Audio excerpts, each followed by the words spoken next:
Hello and welcome to the mothership. I am the commander, General Lax Sivrak. Thank you for joining us. Today's episode of Opening Another Vintage Carded Figure is, of course, brought to you by my friend and yours, Copenhagen Snuff. It satisfies since 1822. Also, this episode will be brought to you by this cute little Calumet cutlery knife. This was my father's knife. Let's see what it says. It says Calumet cutlery, 440, Japanese stainless. And this is what I've been opening all the figures with because it's sitting here. But one of the cute things about this, which I never ever use, is it has this patented guard here. This is, people have probably seen Wyoming knives and things like that. This is supposed to be, so when you go to skin your animal, you make the first cut straight down here. And this block is supposed to make you not go so deep so you don't puncture the guts. I've never used it. I don't need to use it. If anybody needs to know how it's really done, instead of starting from here on your first cut down, you start at the bottom. All right, right below the diaphragm. That way you won't hit any guts. You make a little insert, okay? And then the trick, when you don't have one of these patented things, which I don't even think works, the trick is you cut from the inside out, and you get your fingers in there, and you work it like this. So the knife will go in this way, blade up towards you. Also, always remember, if you ever cut hide of any kind of animal from the outside to the inside, it will cut the hair. All right, so you always want to make a little slice for your first cut, and then always cut from the inside out. All right, if you just drag your knife like this, all that hair is going to come apart. So if you want to use that hide, you know, you're going to ruin it.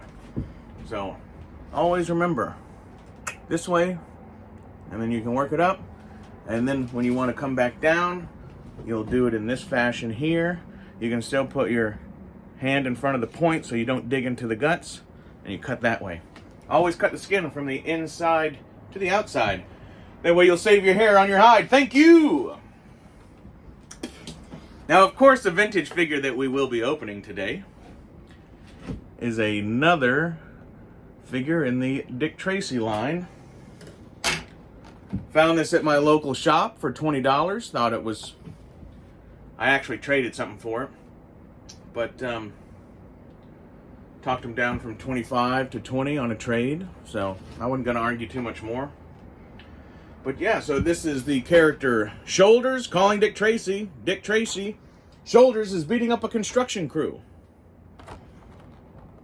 Now we take a look. Of course, the outside of the package is the same. We flip over to the reverse. Here you go, Geek Strong. Here's your comic.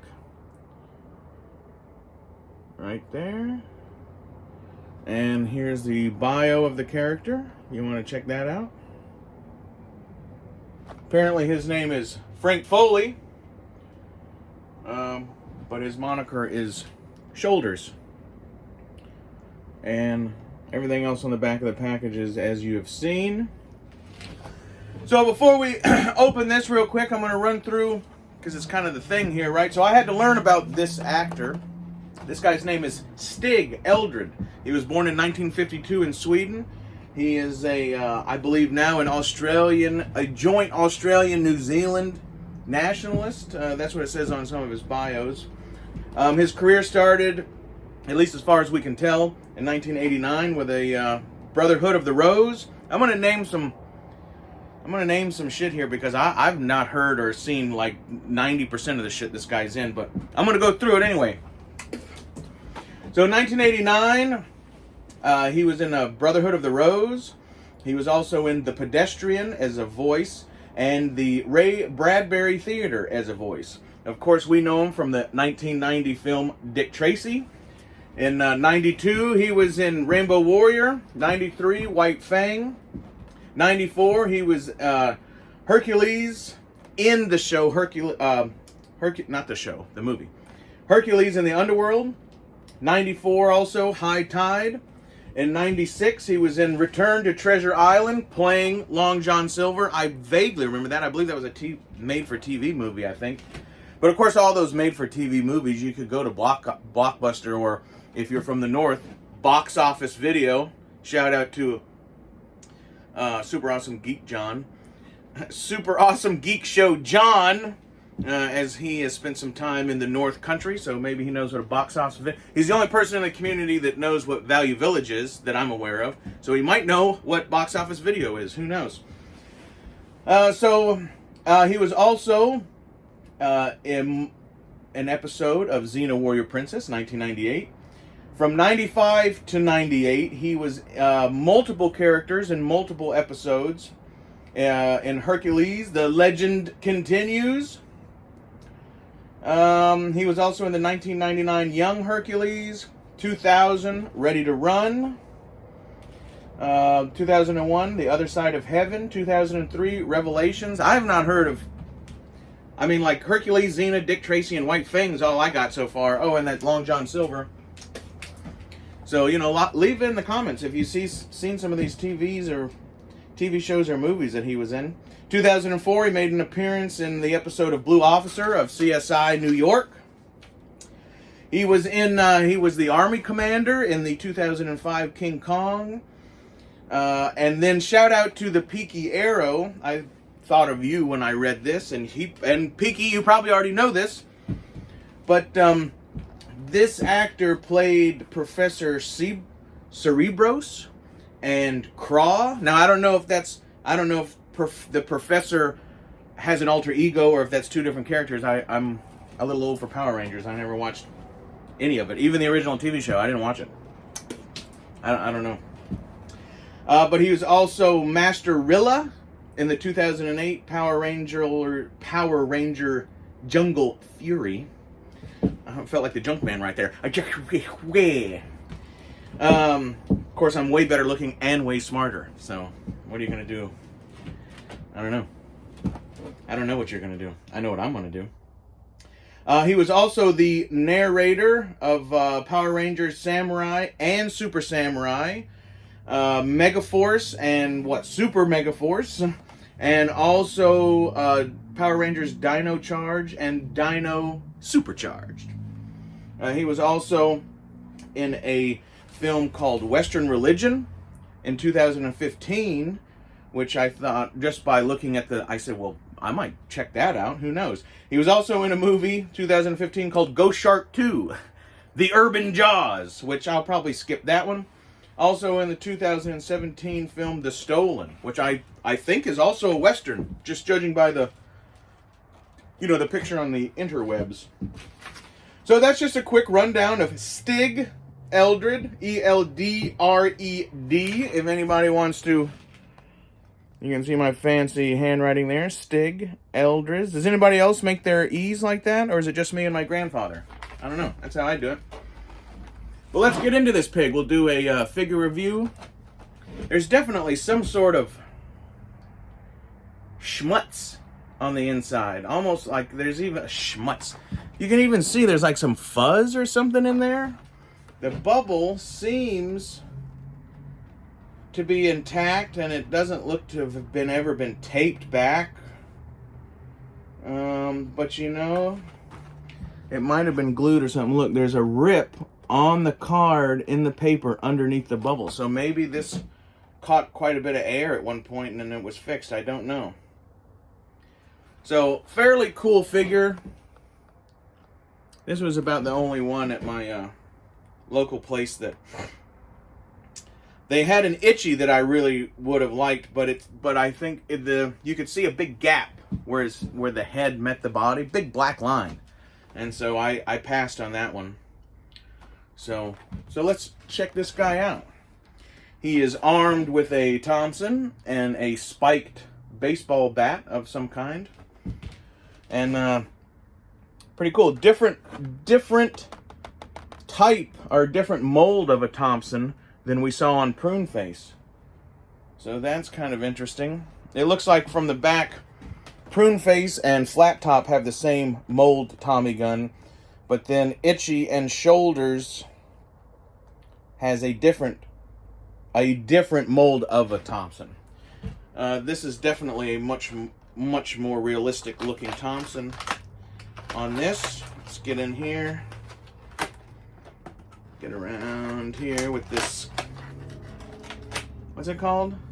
Calmont. I always want to put a U in it for some reason, but there's no U in it.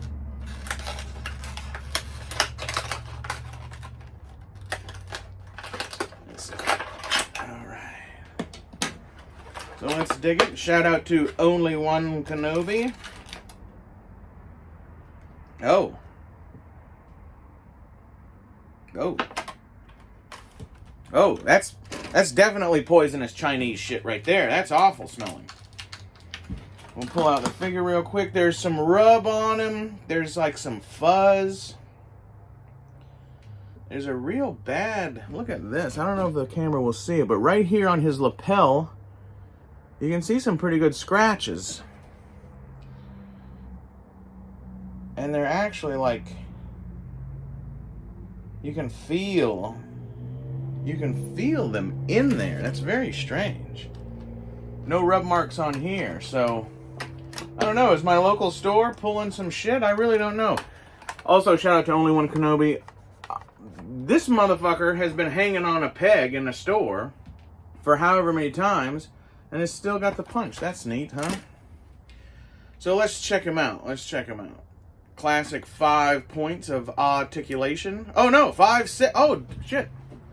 So we have the 1, 2, 3, 4, 5, but then we have wrist. I forgot about that. Yeah, these figures have a wrist swivel, which is kind of cool. So we have a cool little green and purple thing going on here. I don't know if it's like, like Mardi Gras or maybe like very much like the Joker, but cool color scheme. He also has some spats, sort of spats. Spats don't really go like that, but that's fine. It looks like he has it looks like a pair of handcuffs, but I think it's supposed to be brass knuckles. Again, you can see like a bulge where he's got it stuffed in his belt or whatever. And judging, I was going to say those look too big to be brass knuckles, but then I realized how morphodided his hands are. So those are probably brass knuckles. He's supposed to be a fighter and everything.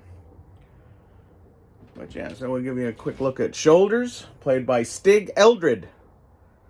EST 1952, born in Stockholm, Sweden. This character worked for Lips Manless. We got the Disney Playmates on the bottom there.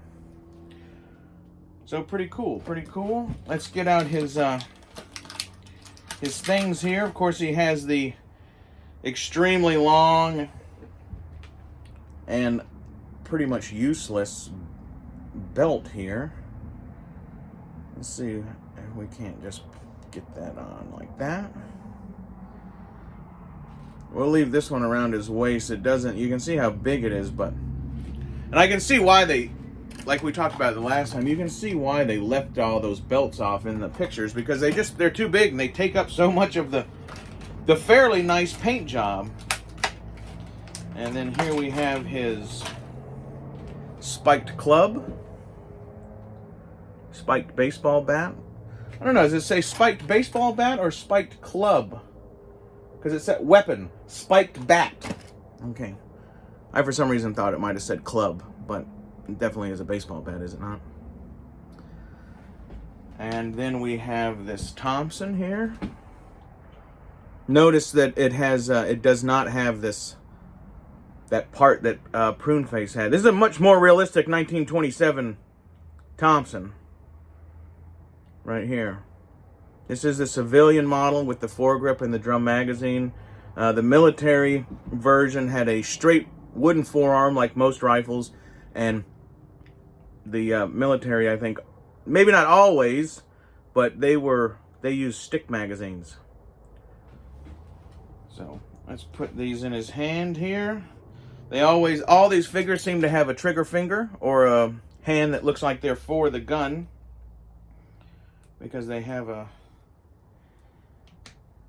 finger.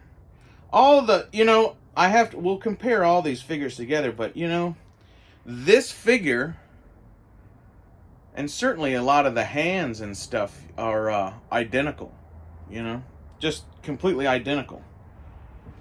They have this weird, I don't know if you can see, but see how this hand is very much like in a weird position.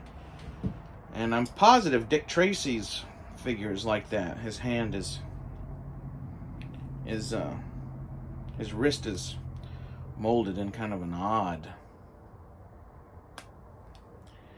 enough of an odd thing that it's noticeable that all the figures are like that. So here we go, ladies and gentlemen. Shoulders with his spiked club. And his Thompson. So how about that? Shout out to Keep On Collecting. Hey, Matt and Andrew, that was really cool of y'all to shout me out in your video. And those were some pretty good, it was like Christmas for you guys, wasn't it? Especially Scuba. Man, as if that ship is just inching along to completeness, isn't it? So right on. Also Super John and Blue Harvest Monk. Sent some boxes to them fellas. But yeah, how about that? It's a pretty good looking figure. I like the color scheme. Not too many of, actually none I have except Dick Tracy at the moment have hats. His is pushed way back on his head. I think the only time you really saw him in the movie, it was when they were playing cards, him and the rodent and the potato-faced guy, and he had his hat shoved back like that. And so I'm sure that's why they made the figure that way. You know, and then Itchy and Flat Top come in there and filled him full of lead. But yeah, so we'll add this to the collection of loose figures. Again, I'd like to get, I don't need all of them on card, you know, but I'd like a Flat Top on card, different things like that. But, you know, these cards that I've been opening aren't necessarily worth keeping. You know, all the ones I've opened have had problems like that and stuff, so I wouldn't hold out, you know, for a super minty card on this line because I don't, you know, nobody in the world gives a shit about this line. You know, I guess but I like it. I think they're cool. They're affordable. And, you know, in 1990, I wasn't playing with toys as much, but I've always liked to display shit, man. I was always like a diorama kind of a kid, you know what I mean? I always wanted to, when you went to the museums and they had the diorama, all like guys do with their trains and stuff, you know, like I always thought that was really cool. And, you know, never really did anything about it. You know, I'm sure when I told, just like anything else, you know, when you're a kid, you say, oh, I'd like to do that, you know, and then one of your parents or adults or somebody, they go, oh, no, that's not, you know, you're not supposed to do that. That's bullshit. But, you know, I guess that's why so many of us never followed our dreams, you know, because we were told oh, you can't do that. And so, whatever, it happens. But yeah, I'll give you a look at the back of the figure. It's got a cool little bow there on the side of his thing. Shout out to Kevin at Hats and Guitars. Maybe I should post a picture of all the figures I have with hats in one of those hat things on Facebook. That'd be kind of cool, huh? Well, so anyway, I appreciate everybody. We'll do I don't foresee any other figures like this coming to me in the near future, so we'll do a video maybe with all of the few that I have, and maybe we'll compare the molds and different stuff on the next one. But anyway, so this has been Lack Sivrak and Shoulders saying Anabasi, and we'll see you on down the trail.